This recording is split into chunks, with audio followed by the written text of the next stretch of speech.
Hi you guys, and welcome back to Dandor ASMR. Welcome to a bedside chat here, which is going to be special because I am celebrating 600 subscribers. Thank you guys so much from the bottom of my heart. This channel has been such a anticipated thing for me to do regularly again. I have been making ASMR for over 10 years, and it's really exciting to me that people are watching my videos and sticking around. So thank you guys so much for that. For today's little chat video, I'm going to be doing some finger flutters, some random mouth sounds, some sounds on my blankets, but I'm also going to be telling you guys a story. So for the special 600 subscribers, I'm going to tell you guys a little bit of a personal story, and this has just been on my mind lately since I had a dream about this person, and I think it's a very, very funny, corny, and overall a girl experience to have. But I'm going to be talking about my first love, and I will call him Josh. Josh is happily married with children, and I'm not saying this to be weird or like I'm obsessed with him still. I literally had not spoken to him in probably 10 years at least, until I had this dream about him recently and I reached out. So he's doing really well. He has his life, I have my life. This is strictly me just bringing up the past, okay? I'm not interested in him. But 12-year-old me was very interested. So I met Josh when I was probably around 7 years old because he was my neighbor. Now, I want to set the scene for you. Josh's mom lived in the house next to mine with her new husband. So his dad lived in a neighboring town. So he was not always over at his mom's. And that just plays a very pivotal part in this story. So I just want to get that out of the way. So we met because he was, I believe, over at that house for a summer, and he had came over and introduced himself.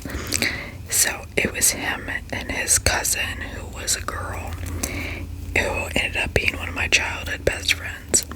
And then there was another neighborhood girl who lived on the other side of him. And we all became friends, the four of us. And we would play in the yard, and anytime anyone was doing anything, like get-togethers, we would all go to each other's houses, and we were really good friends. We built forts together, played hide and seek, had bonfires together. We spent a lot of time together, the four of us. I was especially close with his cousin, who we will call Rose, and Rose and I were tight, and me and Josh were tight, and so we hung out the most, the three of us. So they came around off and on in my childhood, but it seems like there was a pretty big lull between like ages 10 and ages 12. So when I was 12 years old, I remember the day very well. It was the start of summer vacation, and I was letting my dogs out, And it was pretty early in the morning, and when I got back out there, my dogs were barking like crazy. And it was because Josh and Rose were walking over into my yard. And now I had not seen them in like 2 years. I was so ecstatic. And we looked a little different. We were all pretty much going through puberty at that point. So, you know, my friend Rose had shot up like about 5 inches. She was taller than me. She had boobs, like she was just like a different person. And Josh, I mean, back then it seemed like he was very mature. Seeing photos now is really funny, but he had the skater look going on, the flippy like blonde hair, and he wore a lot of like skate apparel, and that was very much my thing back in the day, and it still kind of is, but it was very on par for me.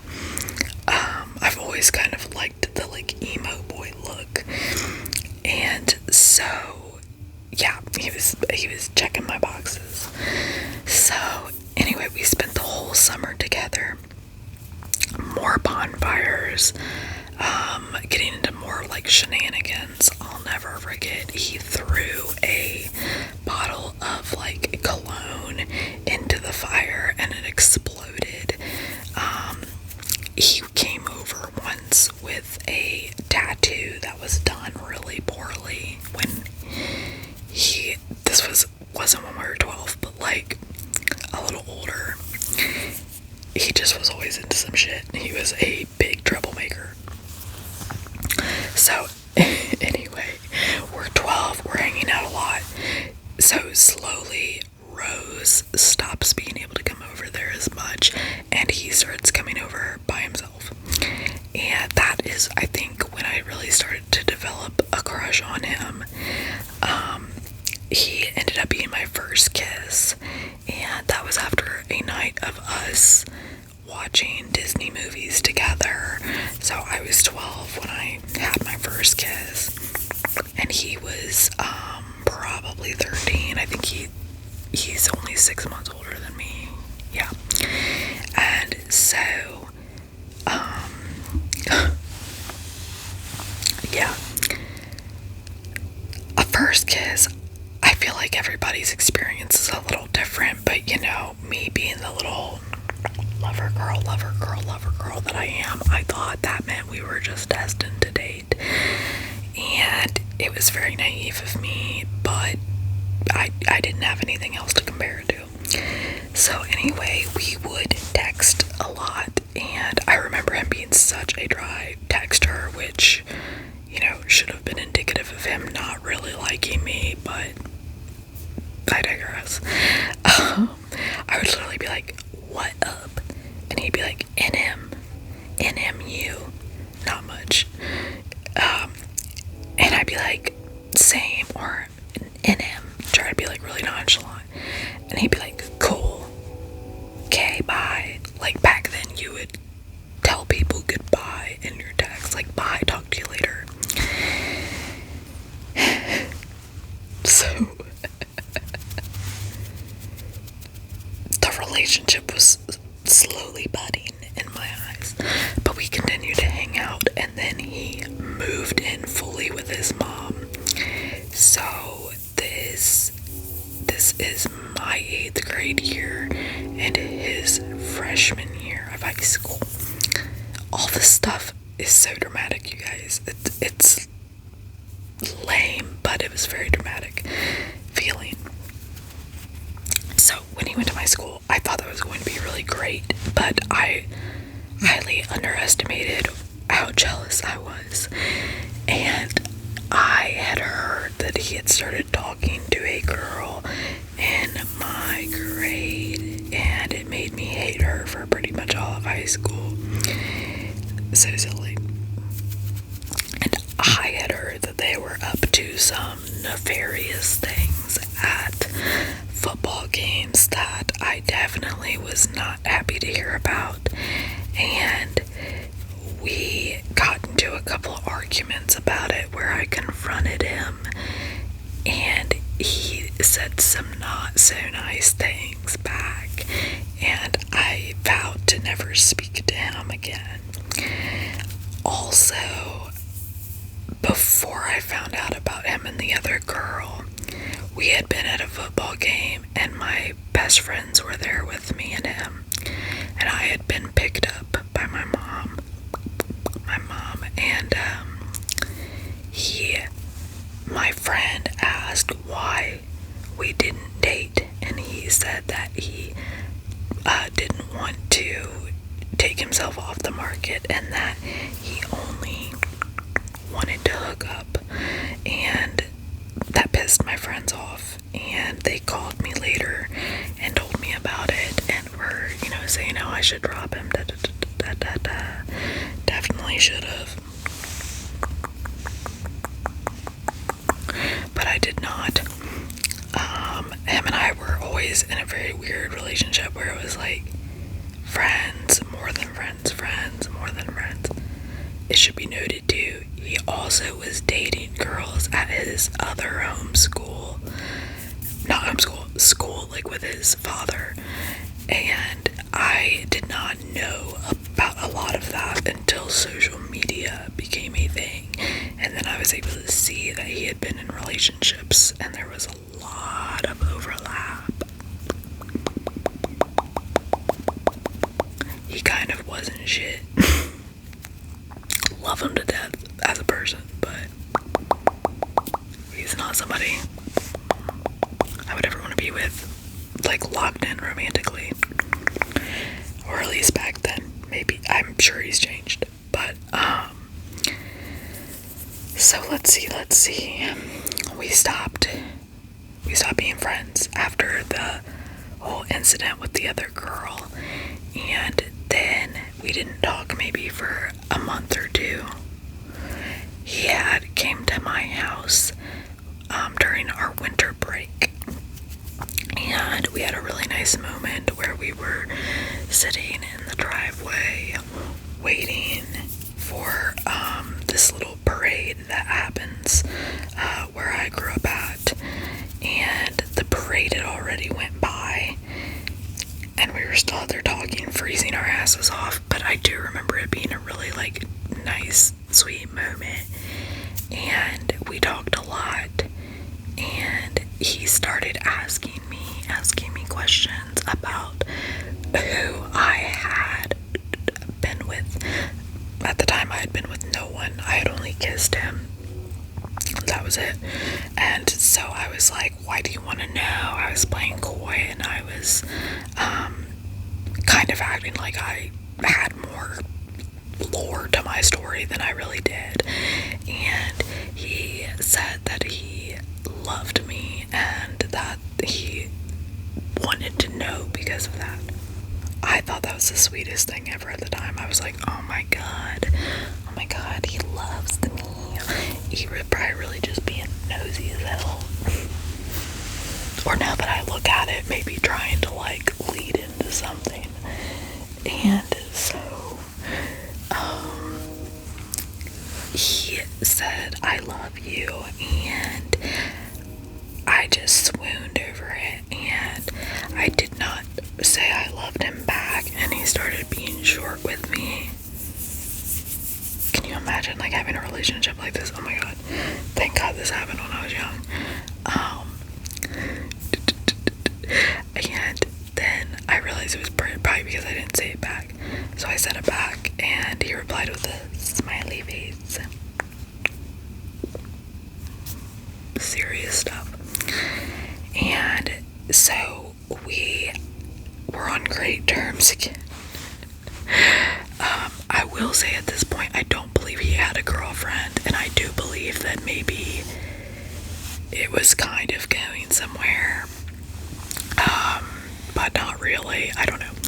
We had a lot of good moments in that time though, where we were just, it was just like a really nice puppy love moment, you know. We had fun, it was still very innocent, and just like sometimes I think the love between like kids or